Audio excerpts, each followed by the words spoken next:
Good evening mga master. Magandang gabi.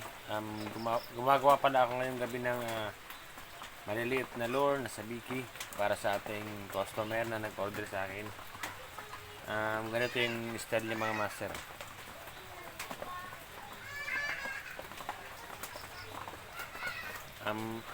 Itong lure na to,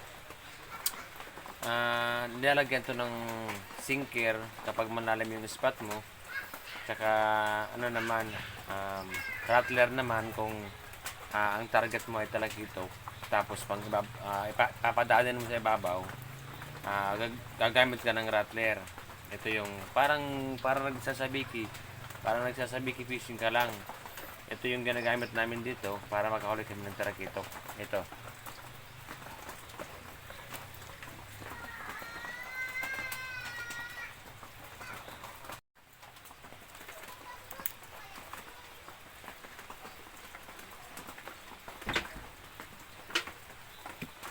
Oh, asan na si Mami?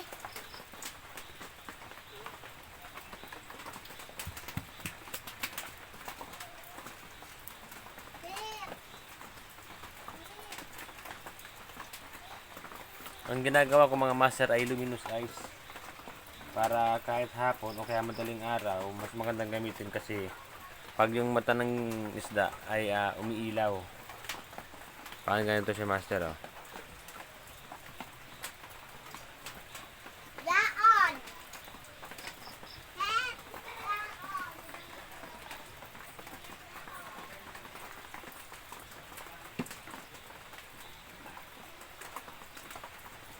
Tignan niyo mga master oh. Dito, di ba? Para siyang maliit na isda.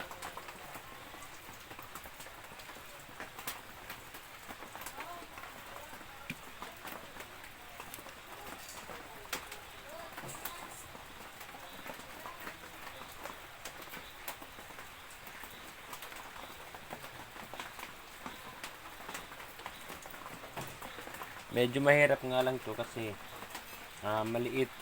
Medyo buting-ting yung paggawa nito. Kailangan yung kamay nyo hindi nanginginig.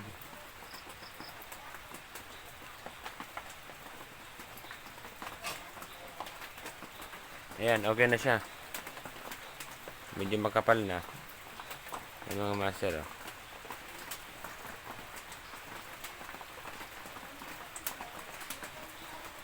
Okay na siya. Para na siyang maliit na isda.